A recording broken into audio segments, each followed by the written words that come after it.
तो जम्मू कश्मीर में डीडीसी इंतखाबात पुरअमन तरीके से जारी हैं। कश्मीर रीजन की अगर हम बात करें तो यहाँ 25 सीटों के लिए आज पहले मरहले के तहत इंतखाबात हो रहे हैं, जबकि जम्मू में 18 सीटों के लिए आज पहले मरहले के तहत वोट डाले जा रहे हैं। हम इस वक्त सीधे रुक करेंगे अपने नुमाइंदे मुनीर के पास, जो इस वक्त हमारे साथ जुड़ रहे हैं। मुनीर, इस वक्त आप किस जगह पर मौजूद हैं और किस तरह का मंजर देख पा रहे हैं? कितनी तादाद में लोग अभी भी मौजूद है, क्योंकि आधे घंटे से कम का ही वक्त बचा है, 2 बजे तक ही पोलिंग होनी है। जी आजम, अभी हम हरिवटनू में, यहाँ टंगमरग इलाका है, हरिवटनू के पोलिंग स्टेशन पे हम मौजूद है और यहाँ पे इस वक्त लंबी लंबी कतारों में लोग हैं। अभी आधा घंटा बचा है और जो लोग हैं वो घरों से बाहर आ रहे हैं और खवातीन हैं और जो लड़कियां हैं वो भी अब इसमें हिस्सा ले रही हैं और वो ज्यादा से ज्यादा यहाँ पे अपनी रायदही का इस्तेमाल करने जा रहे हैं। और जिस तरीके से अभी भी जो अपनी पार्टी के नायब सदर है गुलाम हसन मीर, जो हरिवटनू के रहने वाले हैं, उन्होंने भी अपनी हक की रायदही का इस्तेमाल किया है और उन्होंने मीडिया से बात करते हुए कहा कि वो खुशी जाहिर की कि आज जिस तरीके से नौजवानों में जोश खरोश पाया जा रहा है वोटिंग डालने के लिए, तो उन्होंने भी खुशी जाहिर की है कि इस तरह पहली बार जिस तरीके से नौजवान भी सामने आ रहे हैं वोट डालने के लिए। तो कुल मिला के जब हमने कई सेंटर्स का दौरा किया है, वहाँ पे यही कि लंबी लंबी कतारें लोगों की थी और जिस तरीके से माजी में हमने देखा था इस तरह के जो लंबी कतारें हमने नहीं देखी थी। और आज बहुत ज्यादा जो लोग हैं वो अब इस डीडीसी इंतखाबात में अपनी हक की रायदही का इस्तेमाल करेंगे। बिल्कुल, 370 हटने के बाद पहली बार कोई बड़ा इलेक्शन हो रहा है, तो लोग पुरुम्मीद है कि उनकी जो जरूरियात है वो पूरी होंगी लीडरान से।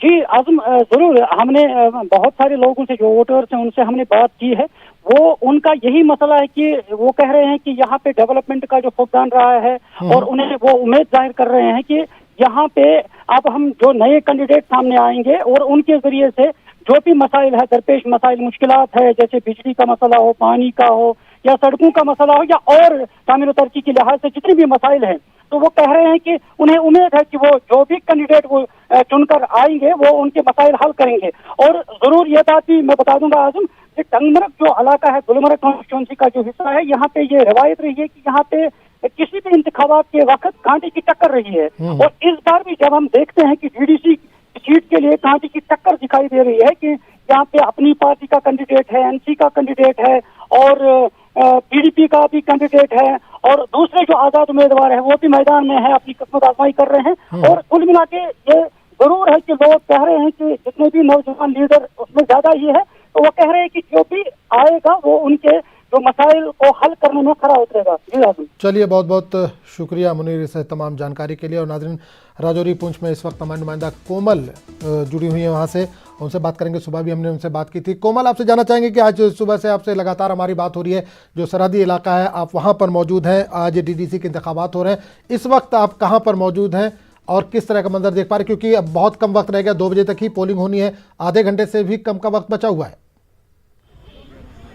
बिल्कुल बिल्कुल आजम, इससे पहले हम बॉर्डर पे थे, गढ़खाल बॉर्डर पे, उसके बाद हम अखनूर गए, अखनूर की अलग अलग पंचायत घर पे हम पहुंचे और इस समय हम टांडा राजौरी पुंछ नेशनल हाईवे पे एक पंचायत है गंदारवा, वहां पे है और वहां पे सबसे ज्यादा हजूम लोगों का देखने को मिला। लोगों में काफी जोश है, तो हमें ऐसा महसूस हो रहा है कि ये असेंबली चुनाव है जहाँ की लोग इतने इंटरेस्टेड है, यहाँ पे अपना जोश दिखा रहे हैं। चूंकि 2 बजे तक का टाइम था एंड 1:45 हो गए हैं, अभी भी लोगों का जो भीड़ है, रश यहाँ पे आप देखो देखने को मिला। सबसे ज्यादा हम सुबह से ही आपको दिखा रहे हैं कि महिलाओं का यहाँ पर बहुत लंबा तांता यहाँ पे बंधा हुआ दिखा हमें और महिलाएं बढ़ चढ़कर आज के डीडीसी इलेक्शंस में हिस्सा ले रही हैं, अपना वोट कास्ट कर रही हैं।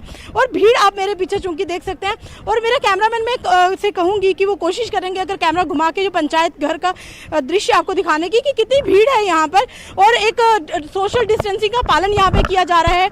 यहाँ पे सर्कल्स बनाए गए हैं क्योंकि कोविड है, कोविड को ध्यान में रखते हुए यहाँ पे लोगों की स्क्रीनिंग हुई और स्क्रीनिंग के साथ साथ उनको जो कोई मास्क नहीं पहन कर आए उनका भी ध्यान रखा गया। तो लोगों के छोटे छोटे मिसाइल्स हैं जो यहाँ पे वो हल करने के लिए आज एक चुनौती भी थी क्योंकि बीजेपी का और अलायंस ग्रुप का जो वो इस समय मुझे लगता है कि बहुत बड़ा एक चैलेंज है बीजेपी के लिए भी, क्योंकि अलायंस हुआ है गुपकार, तो गुपकार अलायंस में जो बाकी की पार्टीज उनके साथ हैं, तो ऐसे में जब बीजेपी है तो वो एक कटघरे में है और बाकी सारी पार्टीज वो अलग कटघरे में है। तो अभी तक जो देखने को मिला है तो लोग काफी खुश हैं और जो बॉर्डर पे लोग थे उनका भी यही कहना कहना था कि बॉर्डर पे जो रहने वाले लोग हैं उनका कहना है कि पाकिस्तान से फायरिंग होती है, एलओसी पर अक्सर फायरिंग होती है, उनकी जान को अक्सर एक जोखिम भरी जान उनकी रहती है। तो ऐसे में भी वो मोदी सरकार के ऐसे फैसले से बेशक बेहद खुश थे कि जम्मू कश्मीर में पहली बार डीडीसी चुनाव हुए हैं। मेरे साथ एक यंग वोटर हमारे साथ मौजूद है, उनसे बात करेंगे। आपका नाम? शिवांगी सिंह। शिवांगी, आज वोट डालने आई हैं आपने, डीडीसी के पहली बार चुनाव हुए हैं जम्मू कश्मीर में, तो कैसा लग रहा है कि कितनी उम्मीदें हैं आपको इन इलेक्शन? नहीं, उम्मीदें तो बहुत है, इलेक्शन हमेशा होनी चाहिए, फर्स्ट टाइम हो रहा है तो बहुत उम्मीदें हैं हमें, हमारे गांव का भला करेंगे, हमारे ब्लॉक का भला होगा, हमारे डिस्ट्रिक्ट का भला होगा, so it is very good. क्योंकि गांव में अक्सर बहुत सारी चीजें हैं जिनकी बहुत सारी डिमांड्स रहती हैं जो पूरी नहीं होती अक्सर। हाँ जी, हाँ जी। कॉलेज नहीं है और डिग्री कॉलेज नहीं है, बहुत सारी कमियां रहती हैं। हाँ, वॉशरूम्स हर जगह नहीं बने, बहुत कुछ नहीं, education is also very backward. तो अच्छा है, वोट होना चाहिए, एवरीवन शुड पार्टिसिपेट, अच्छे से सबको वोट देना चाहिए, सही कैंडिडेट को वोट देना चाहिए, तभी हमारा गाँव आगे बढ़ेगा, डिस्ट्रिक्ट आगे बढ़ेगी, देश आगे बढ़ेगा। बिल्कुल, देश आगे बढ़ेगा, गांव आगे बढ़ेगा। तो ये इन्हीं गांव के ये लोग हैं और ये बच्चे हैं जिन्होंने हमसे बात की। और अब देखिए आजम के लोगों में ना काफी जोश है, मतलब बिल्कुल। कोमल एक चीज यहाँ पर ये जानना चाहूँ, बीजेपी पर लगातार ये इस इलेक्शन में, डीडीसी इलेक्शन में इल्जाम लगता रहा है कि इसके पास इश्यूज नहीं है, सिर्फ पूरे इलेक्शन में गुप्कार का ही जिक्र किया है। डीडीसी इलेक्शन पहली बार हुए हैं, कोमल, तो कितना अच्छा लग रहा है कि अब कैसे कैसे मसले जो आपके गाँव में बहुत सारी कमियां होंगी जो दूर होंगी। जी, बहुत सारे हैं ऐसे, लेकिन मतलब ये इलेक्शन की वजह से जो भी हमारी होंगी हम उनको आगे रखेंगे और ये करेंगे भी, जिनको हम अच्छे कैंडिडेट को जिताएंगे। अच्छे कैंडिडेट को जिताएंगे क्योंकि अब आगे काम कराना। जी जी, जो हमारे काम करेगा हम उन्हीं को देंगे और वही हमारे काम करेंगे भी। तो क्या लगता है कि कैसी कमियां रही हैं जो पूरी करने के लिए अब आपकी उम्मीदें हैं? कमियां कहीं ना कहीं मतलब कैंडिडेट की वजह से भी नहीं होती हैं, मतलब सिचुएशन ऐसी होती हैं और हालात ऐसे होते हैं, या मतलब अवेयरनेस नहीं है, उसकी वजह से कमियां रह जाती हैं। वो हो सकता है जैसे जैसे आगे बढ़ेगा टाइम उससे होंगी। बिल्कुल, तो टाइम जैसे जैसे आगे बढ़ेगा तो हो सकता है कि डेवलपमेंट होगी, जाहिर सी बात है।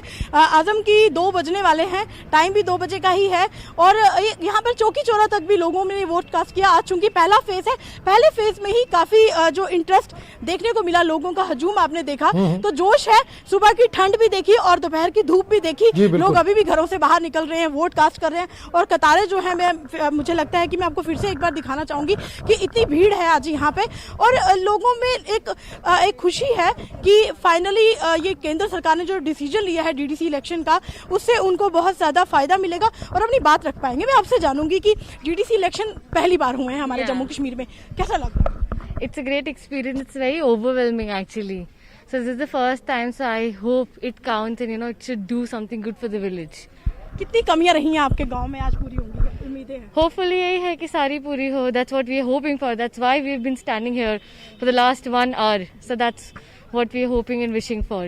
देखिए, तो ये यंगस्टर हैं, इनको भी बहुत सारी होप है। तो अब उम्मीदें जो लोगों की है वो खरा उतरेंगी नहीं उतरेंगी, ये तो रिजल्ट आने के बाद पता चलेगा। और जिन कैंडिडेट को ये अपना कीमती वोट डाल रहे हैं, वो कैंडिडेट भी अपना वोट कास्ट करने के बाद क्या उनका कैंडिडेट उम्मीदों पे खरा उतरेगा, ये बात कर सकते हैं। आजम, बिल्कुल कोमल, मैं सवाल आपसे पूछ रहा था कि इश्यूज जो है वो लोकल हैं, लोग लोकल इश्यूज पर वोट डालने के लिए निकले हैं, लेकिन जो पार्टियां हैं वो लोकल इश्यूज पर बात नहीं कर रही हैं, वो नेशनल इश्यूज पर बात कर रही हैं। खासकर बीजेपी पर यह इल्जाम लग रहा है कि वो गुप्कार के अलावा कोई बात ही नहीं कर रही है।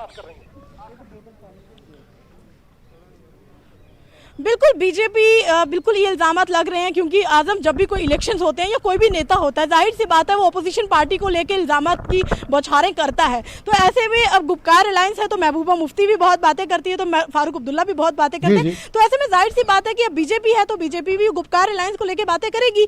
तो इसी तरह से अब बीजेपी का कितना सिक्का यहाँ पर चलता है, क्योंकि हर प्रत्याशी यहाँ पर जो खड़ा है वो अपना सिक्का आजमाने के लिए, अपनी किस्मत आजमाने के लिए खड़ा है और उनकी किस्मत को खरा उतारने के लिए यही वोटर हैं, यही वो कीमती वोटर हैं जो आज लाइनों में लगे हैं और लाइंस में लग के अपना कीमती वोट कास्ट करेंगे। उसके बाद वो अपने प्रत्याशी को जिताएंगे, तो वो फिर बाद में पता चलेगा किस कैंडिडेट को उन्होंने वोट डाला है। और आखिर जब वो प्रत्याशी जीत कर आता है तो कितना खरा उतरते हैं वो उनके वादों पे, क्योंकि बहुत लंबे समय से जम्मू कश्मीर में सरकार नहीं है, एडमिनिस्ट्रेटिव ऑफिसर सरकार चला रहे हैं, उपराज्यपाल सरकार चला रहे हैं। तो लोगों को इंतजार है कि उनके गाँव में पंचायत सरपंच हो, उनके कोई नुमाइंदा हो जो उनकी बात आगे तक पहुंचाए। बिल्कुल कोमल, हमारे साथ बनी रही है। हमारे साथ मुनीश भी इस वक्त पुंछ से जुड़े हैं, उनसे बात करेंगे।